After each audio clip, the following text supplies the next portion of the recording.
We'll be learning about load balancing in cloud systems design.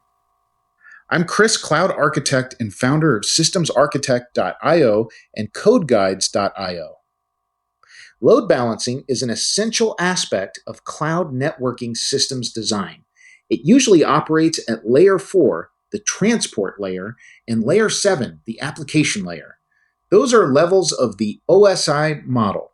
It can also be implemented at layer 3, which is the network layer, though that is less common. A load balancer sits in front of a pool of resources and accepts traffic for them. It spreads that traffic across the pool so no single instance is overloaded. Traffic distribution is the whole job. A backend pool is the group of servers, containers, or functions that can answer a request. Request routing is the decision about which member of that pool receives each connection. Once a load balancer fronts the pool, any single instance becomes disposable. Why does that matter? That change is what makes horizontal scaling and zero-downtime deploys possible. You stop sizing one large machine, you start adding several small ones. Knowing how the routing decision works also explains uneven CPU across identical instances. Layer 4 load balancing forwards TCP and UDP connections without reading the payload. Network Load Balancer on AWS, Azure Load Balancer, and Google Cloud's Pass-Through Balancer work this way. They are fast and they preserve the client protocol. Layer 7 load balancing terminates the connection and reads the HTTP request first. Application Load Balancer, Azure Application Gateway, and Google Cloud's Application Load Balancer sit at this layer. Reading the request costs a few extra milliseconds. It buys you routing intelligence. Pick Layer 4 for raw throughput, Layer 7 for anything web-shaped. Layer 3 load balancing is less common, but it can be used, for example, by AWS NLB and Gateway Load Balancer. It is sometimes used for UDP and IP-based protocols. Round Robin walks the backend pool in order and hands each request to the next member. It assumes every instance and every request costs the same, which is rarely true. Least connections sends work to whichever backend currently holds the fewest open connections. That distinction is static versus dynamic load balancing. Static algorithms ignore backend state. Dynamic ones react to it. Weighted round robin and weighted least connections let you bias traffic toward larger instances. Weights are also how you shift 10% of traffic to a canary release. IP hash computes a hash of the client address and maps it to the same backend every time. Session affinity is usually called sticky sessions. It does the same job with a cookie the balancer sets. Both exist because some applications keep user state in local memory. Affinity works and it quietly undermines even distribution. One busy client or a large corporate NAT gateway can pin heavy traffic onto a single instance. So what is the better fix? The better fix is moving session state into Redis, Memcached, or a managed store, then turning affinity off. A load balancer only helps if it knows which backends are actually alive. Health checks probe each member of the target group every 5 to 30 seconds. Backend health monitoring can be a TCP connect, an HTTP status code, or a custom path. After a few consecutive failures, the balancer marks that target unhealthy. It stops sending it traffic. That is automatic failover, and it separates one broken instance from a broken service. Write a health endpoint that checks your database connection rather than always returning 200. Load balancers pair with autoscaling so capacity follows demand.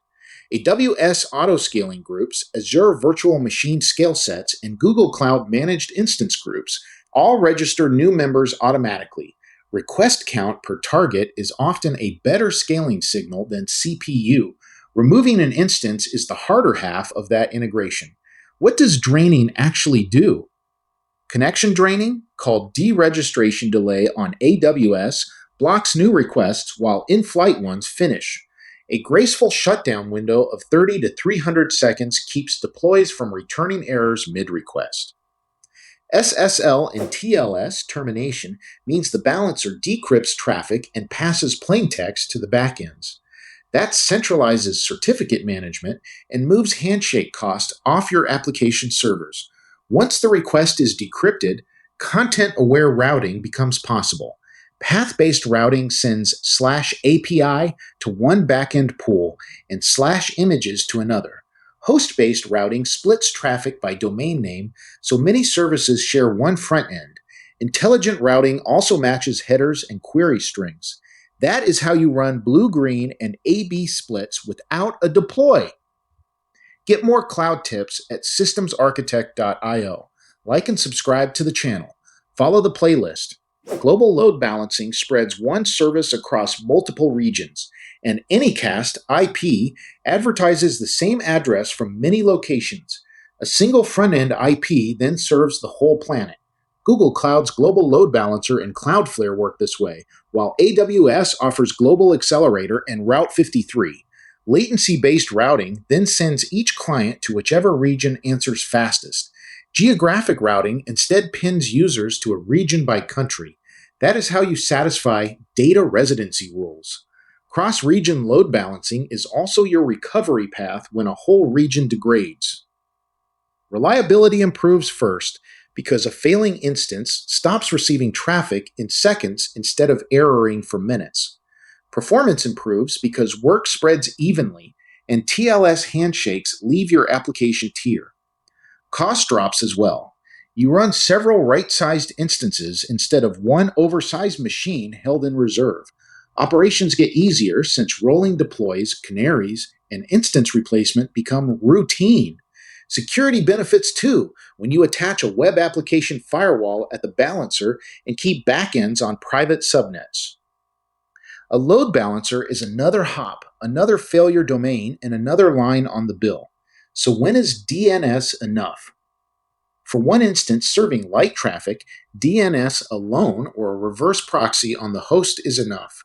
DNS round robin costs nothing, but clients cache records and ignore failures, so availability suffers. For static content, a CDN in front of object storage beats a fleet of web servers.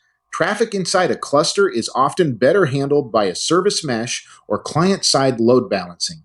That skips the extra hop. Load balancing distributes requests across a pool of backends so nothing is overloaded, using Layer 4 for connection throughput and Layer 7 for content-aware routing. Health checks, connection draining, and auto-scaling integration turn plain traffic distribution into automatic failover and zero-downtime deployment. Match the algorithm and scope to your traffic, and push session state out of your instances so any backend can serve any request. Well, that's it for now. Hope you got something out of it. Find a lot more articles and guides on both systemsarchitect.io and codeguides.io.